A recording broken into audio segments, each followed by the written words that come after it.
high above the clouds, where the sky fades into the dark, starlit void of outer space, a lone Soviet pilot inside a MiG-25 interceptor gripped his flight controls with white knuckles as his radar screen began to glow with a terrifying signature. Coming toward him at a speed that defied human comprehension was a target moving faster than a high-caliber rifle bullet, slicing through the thin atmosphere at more than 3 times the speed of sound. The Soviet pilot knew that even if he pushed his twin turbojets to their absolute limits, his aircraft would burn through its fuel in minutes, leaving him completely helpless against the monster approaching from the west. He received the frantic commands from ground control to lock on and fire, but before his fingers could even find the missile launch switch, the target had already crossed hundreds of miles of sky, leaving nothing behind but a deafening sonic boom and a thermal wake that lit up the infrared sensors like a dying star. This was the terrifying reality faced by Soviet air defense forces throughout the latter half of the Cold War, a psychological torment brought on by a jet that defied every defensive net the Soviet Union could build. To understand why the elite pilots of the Soviet Union deeply feared this black phantom of the skies, one must understand the unique environment of high-altitude reconnaissance during the peak of global tensions. Following the shoot-down of Francis Gary Powers in 1960, the United States had vowed never again to allow a pilot to be vulnerable to enemy surface-to-air missiles, leading to the creation of the Lockheed SR-71 Blackbird. Operating at an astonishing altitude of over 80,000 feet,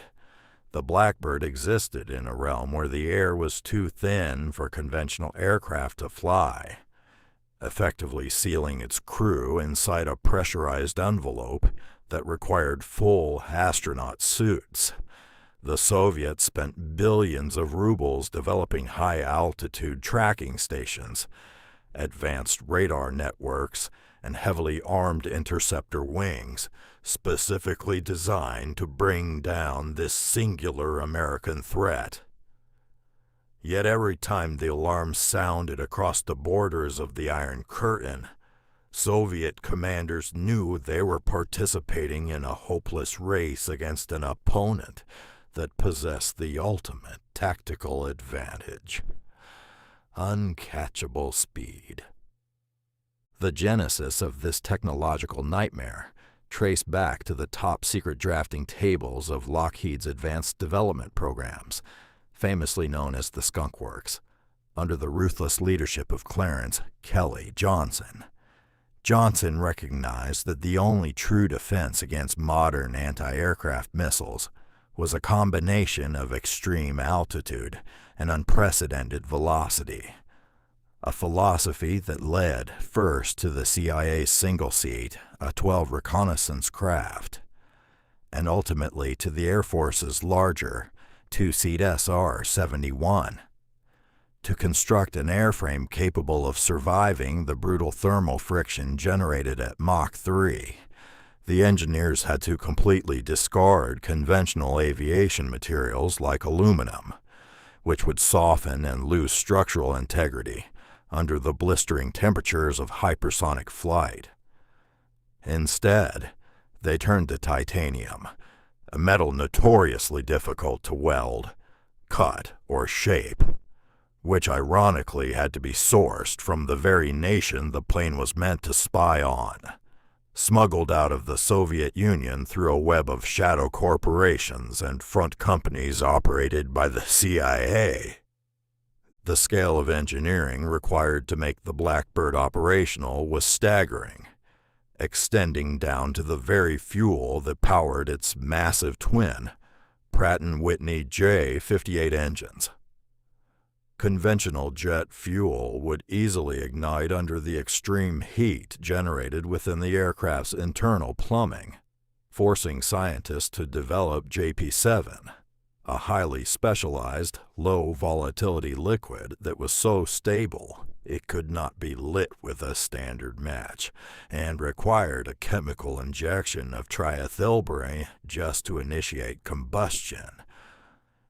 Because the titanium panels of the fuselage would expand by several inches when heated during high-speed cruise, the airplane was designed with loose-fitting joints that intentionally leaked fuel while sitting on the runway, only sealing tightly once the frictional heat of Mach 3 flight caused the metal skin to expand into a seamless, impenetrable aerodynamic dart. This meant that every operational mission began with a tense, low-speed takeoff,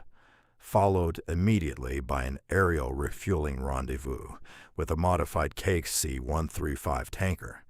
before the Blackbird could finally point its nose toward the stratosphere and unleash its terrifying power. For the Soviet military, the Blackbird was an agonizing, daily reminder of their own technological limitations, a phantom that routinely slipped across their borders to photograph their most sensitive nuclear facilities before vanishing back into the West. Soviet radar operators could track the giant black jet as it approached, its massive thermal signature lighting up their screens like a beacon. But there was absolutely nothing their interceptor wings or surface-to-air missile batteries could do to bring it down. When an SA-2 or SA-5 missile was fired at the SR-71, the crew inside the cockpit would simply watch their warning panels light up, calmly pull back on the throttles and accelerate into the thin air, leaving the exploding missile miles behind in their wake. The Soviet Union spent billions trying to develop a weapon that could catch the Blackbird, building faster interceptors and more powerful radar systems. But the American Speed Demon remained completely undefeated throughout its entire operational career. The ultimate expression of this technological dominance occurred during the countless instances when Soviet air defense batteries actually fired their most advanced surface-to-air missiles at the Blackbird. Over the course of its operational history,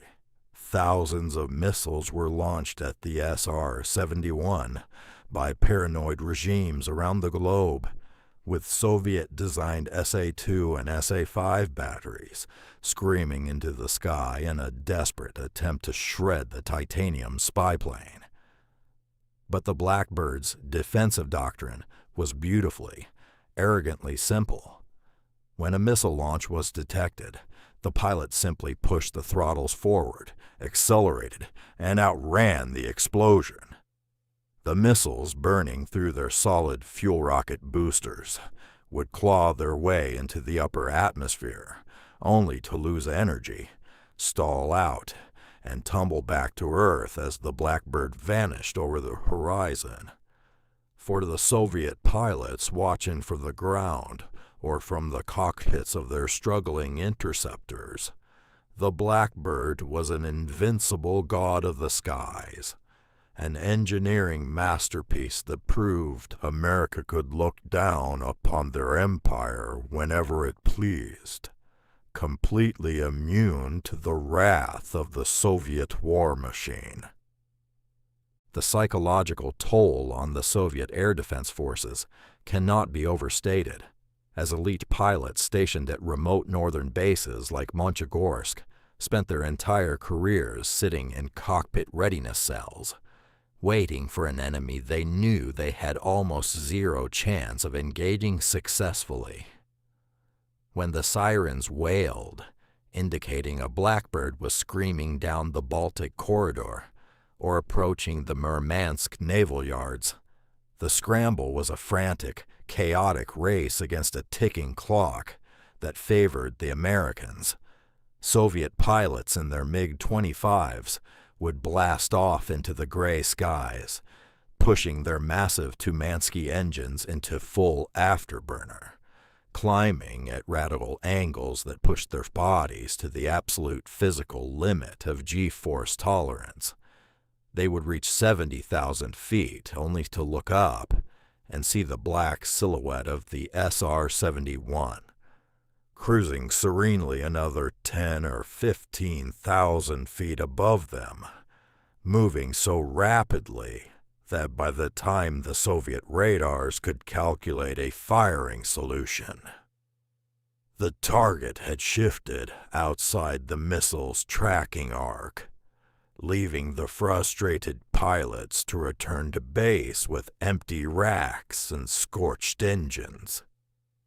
This operational frustration drove the Soviet Union to develop the MiG-31 Foxhound and the ultra-advanced defied Grumble surface-to-air missile system in the late 1970s and 1980s,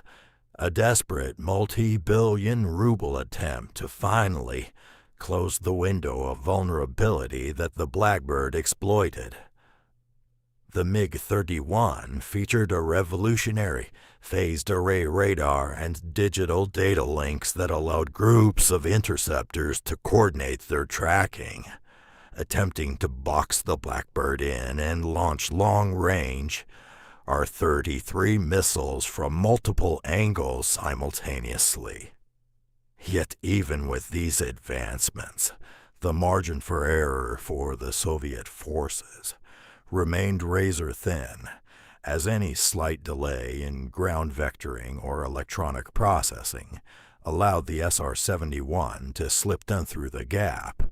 its advanced electronic countermeasures suite actively jamming and confusing the incoming Soviet guidance frequencies.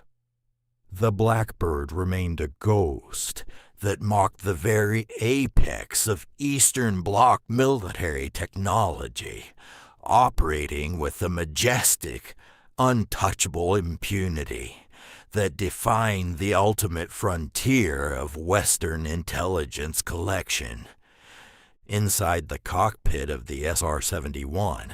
the experience was one of clinical detachment from the geopolitical tension brewing far below, as the pilot and reconnaissance systems officer sat enveloped in a near-silent world,